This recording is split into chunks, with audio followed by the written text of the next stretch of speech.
Greetings, fellow cruisers. This is Jeff with Enjoy Life Traveling. Today we are in the city of Civitavecchia. Hopefully I'm pronouncing that right. But basically, we are going to Rome. That's what this is for. This is something that I would highly, highly recommend that you do a cruise excursion through the cruise ship versus trying to just take a taxi and go your own way. I'm going to explain some of that later. But I wanted to show you because what you're going to do here is you're going to get on a bus and you are going to go about an hour and a half to get to Rome from Civitavecchia. And then from there, they drop you off. And this is a walking tour. It is very, I don't know, strenuous. I don't know if this is the word, but I mean, it's something with the way the roads are, being they're older and the stone and uneven. If you have mobility issues, you're not going to want to do this. But more importantly, even if you like to walk, if you cannot keep the pace, because it does change throughout here, there's so many different groups that are going on down here with the ships and with any other thing, trying to show people around, plus the people of Rome, that it would be very easy to lose who you were with and lose your party. So again, I would tell you, if you can't keep up with the pace, this is probably not the one for you. Because it's walking intensive. You're going to be on your feet a lot, and there's so many people. I'm just telling you, trying to keep up, forget about it. So I wanted to show you here just the groups here that are going, because there's multiple groups going on here, all kind of walk in the same direction to try to get around, and this is what I'm talking about. Is that our person is way up there. There's a little kind of a flagpole that they're holding, but they're all holding some sort of a flagpole for their people to see, and sometimes they look similar. So I would tell you, again, be careful with it. But, now we get to the city, and you're talking about it's amazing, first of all. So if you can do it, I definitely want to recommend that you do this. Because you're going to walk to all the places that you're going. You're going to we're going to see the Colosseum, we're going to see Trevi Fountain, and then eventually we are going to end up with a short ride, and we're going to get to see the Vatican. So this is, again, there's a lot of walking involved. The bus drops you off, and then you go. And it's a long walk just to get to the first thing, which, if memory serves right, the real big thing is Trevi Fountain. So instead of just showing you the buildings and the shops, I'm going to probably do a little bit of chopping in here through the video, just so you're not seeing the same buildings. But I wanted to kind of give you an idea that literally you're just downtown, and the coffee shops and all that kind of stuff are just right there for you to enjoy if you're not doing excursions. But, with the shopping and obviously. But again, if you're trying to see some of these main things, I would highly, highly recommend that you do it. Do it through an excursion, unless you just really know what you're doing. Any other time would just go off on our own. We did that in several places in Spain versus an excursion and did not regret it. And then again, taking this excursion, we also did not regret a bit. So I say that because this is really probably the most expensive excursion that we've taken. I think it was, 250, 270, I think, a person. But again, we wanted to really enjoy it and learn and see a narrated view of what was happening here. So that's why we went ahead and did that. But if you had the means, if you were just staying in Rome, to be able to be downtown and be able to just enjoy those shops, I think that'd be pretty awesome. They do have some issues as far as pickpockets. Again, you're so crowded. There's so much going on that it is really easy to be distracted. And they're professionals that are out there. Not that you can't have crime anywhere, and I'm not trying to nix the idea of going to Rome because of a pickpocket. Just saying you want to pack accordingly for what's in your pockets and how you're carrying your purses and bags. So again, absolutely beautiful area. Now, just real quick, I wanted to add that if you just didn't want to go to do all this, you wanted to do something closer, maybe you were intimidated by it, technically you could probably walk to the Fort Michelangelo. So it's actually a museum now. So if you got off in Civitavecchia and just wanted to do your own thing, you could just walk that distance here or get, a ride, a short ride to this location there and enjoy that museum. Anyway, back to Rome. Rome was founded in 735 BC. A few fun facts about Rome. Cats are free to roam in Rome. Togas were not worn by everybody. In ancient Rome, flamingo tongues were considered a popular delicacy. The ancient Roman Emperor Nero, ruling from 54 AD to 68 AD, is notorious for supposedly singing and playing a fiddle while Rome burned to the ground during the Great Fire of Rome.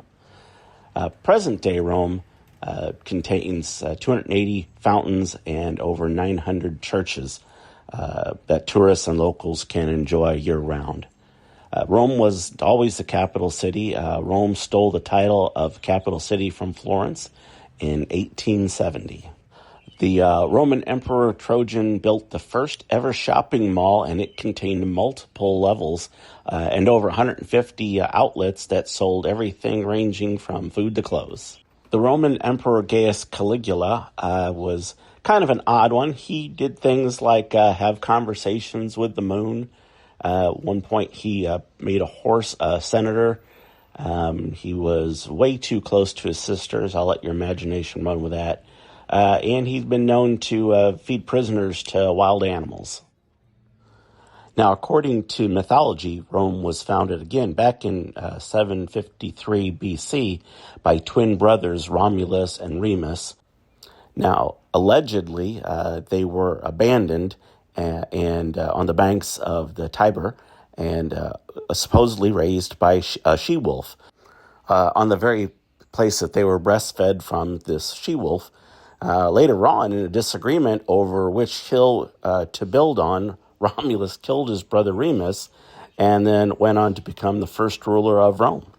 Rome is actually older than Italy. It was its own country and wasn't a part of any country until as late as the 1860s. Of course, Rome already has 3 million people living there, and of course you got all the tourists. But actually, because obviously the area of Rome was considered much more expansive at the time, the estimates were that back in the day, it was between 50 and 90 million people. Now, that's a rough estimate. It's hard to get those exact numbers. But apparently, that area is now divided into several countries located on 3 different continents, including Europe, Asia, and Africa. I'm going to put a cut in the video here and jump up to where Trevi Fountain is at. As much as I kind of wanted to show you all the buildings and the walk and all that while giving you some facts, I think that just to keep the video down, because it's already would look to be over an hour at this point, I'm just going to cut it here and then get to Trevi Fountain for you. So just to give you an idea as we're getting ready to approach Trevi Fountain, I just cut out about 9 minutes of more walking and seeing the different buildings and looking up the streets. But we are about to approach Trevi Fountain. Trevi Fountain is absolutely spectacular. It really is. It's just amazing, just the size of it and the beauty of it. Little fun fact for you here. They collect about 3,000 euros from the inside of this fountain every night. The money is donated back to Catholic charities. I had to get just a little bit of aggressive there to try to get up there and get a look at the fountain to show you, because people won't move out of your way if you don't get up there and kind of make your own turn. You won't get to see it. So, church or otherwise, people are going to be people. But yeah, this is absolutely gorgeous. I'm positive that even though this was filmed at a very high resolution, that I'm probably not doing it justice, and absolutely worth being at this place. We actually stopped. They gave us on this tour about, I'm going to say maybe, probably 15 minutes to stay here on the on the excursion. That's one of the reasons that I don't like to do the excursions, is that you're on their timetable, and that little flag was the person that we were following, or handkerchief, whatever you want to call it. So we had to kind of follow that lead there. But we did take a moment right behind where I'm at. There is a place that sells gelato that was really good, so we got a chance to to have some gelato there, and would highly recommend it. Again, it's kind of hard to miss. I don't remember the name of the place, but if you're looking at the font from that angle, turn around, it's right there. All right, I'm going to move along, and besides showing you a few of the pictures of us that we were able to take there, I'm going to move on and start showing you some of the ruins that we saw along the way. They really walk you through, again, all parts of the city. I tried to cut through a little of this here so you can see some of the different ruins that's been excavated. There's actually a whole lot more of the ancient city below this. Some estimate as much as 30 meters below, and everything's been built up over. So yeah, there's still a lot of learning that's going on just from this place. But the beauty of it is stunning, and really the thing that I kept thinking is that they just don't make them like they used to. A lot of the cities don't have that from, like, say, the United States. They don't have anything close to this. They have, maybe a couple churches and a political building that is made structurally fairly sound, and then everything else is stuff that isn't made that way. So kind of no wonder why it doesn't last. But that beauty is just missed, and I don't know. I think that's unfortunate. As I pan around with the camera, if you look closely in the background, you are about to see just a glimpse of where we are going, and that would be the Colosseum, and that was really quite spectacular. That was kind of, for me anyway, that was the thing I was going for. I really wanted to see the Colosseum, and you can see it back there now. I know that I've showed you a lot of walking earlier, and I'm going to try to cut a whole lot more out here, but just again, so you know, this is an hour and a half bus ride. It's a 10-hour excursion, an hour and a half bus ride there. There's an hour and a half bus ride back. Again, that's approximate depending on traffic. And in between there's a bus ride from where we're going to the Vatican, which is in the middle of Rome. So you're going to be on your butt sitting there and back. In the middle, you have very little time to actually sit. The bus ride's fine. It's helpful. The fountain had really offered, other than getting gelato, that was really the only time we had a chance to sit there. And then when we got here, there's a ledge that we actually were able to park it for a moment. But again, we only had, I think 15 to 20 minutes at the Colosseum once we arrived to do our stuff. So, and some of that was just, we had to sit because it was so walking intensive there. So again, keep that in mind. I really like this wall here. I mean, as we come up on it, I wanted to just show you that. I don't know, maybe it was just me. It's funny, when I was younger, I wouldn't have thought a thing about any of this stuff. It's like, oh yeah, building. We got buildings. Now it's this amazing piece of history. So it's funny how we change as we age, at least me. So again, I absolutely loved this. I was getting excited. I was very happy about what was going on here. We didn't actually go into the Colosseum. So again, we didn't have the time. This particular excursion didn't allow enough time to get tickets and go through it. But it is what it is. We enjoyed it. I enjoyed it. And I'll get you some little fun facts about this place too. In 2007, this was now became one of the new 7 wonders of the world. I don't know, I thought that was kind of interesting that I was seeing one of the 7 wonders of the world. Maybe that's just me being a geek. An earthquake in 1349 actually was part of the collapse and made this building asymmetrical.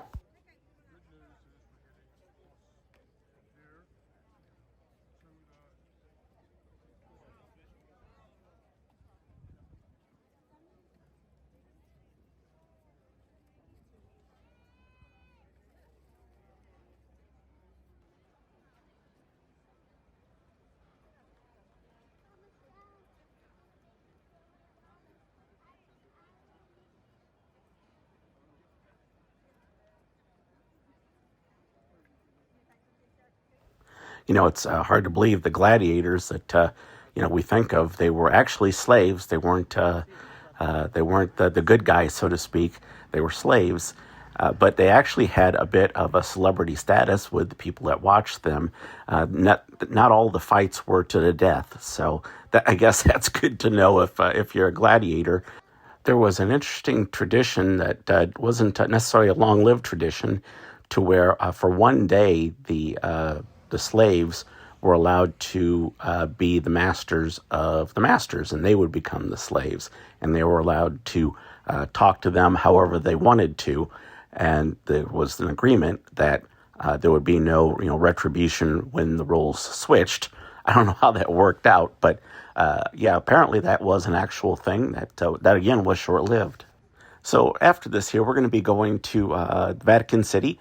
But before I get to there, I'm going to ask if you would take the time to like and subscribe to this channel. It really does mean a lot to the channel.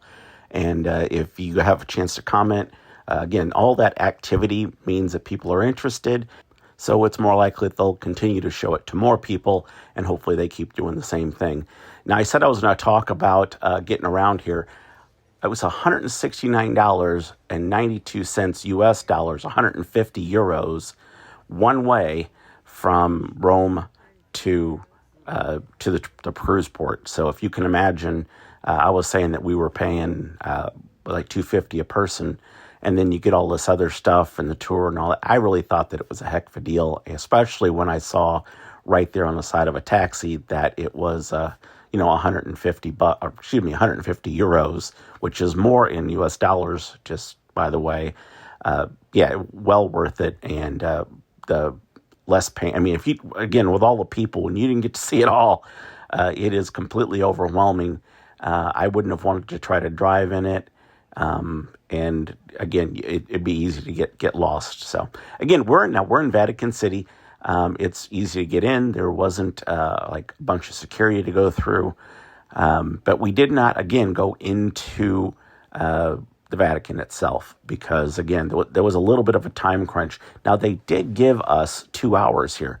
But the problem was, again, this being a 10-hour excursion, is that we were hungry. And so we hadn't had food because it started early and we got back just like right at dinner time on the ship.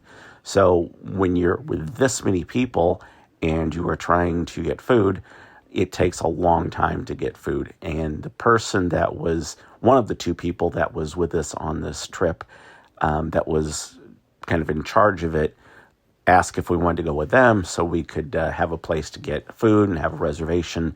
We did that. Now, we kind of realized after the fact, and we should have known better, but this was really, they were probably getting their meal free and some sort of a comp for bringing everybody there. But it completely overwhelmed them, and there's already so many people here that it took way too much time to try to get our food, so there was no way to really enjoy the Vatican and really immerse yourself into it. But I did take a picture of the food, and just a quick thing at the restaurant, which I'll put there at the end. That's just the line to try to get into the Vatican. If you're going to get food, I tell you to do it on the outside, not on the inside. This is just a little clip of the restaurant there, and the pizza, which was uncut, but definitely a decent memory. Thank you so much for watching. We will see you in the next video. Bye.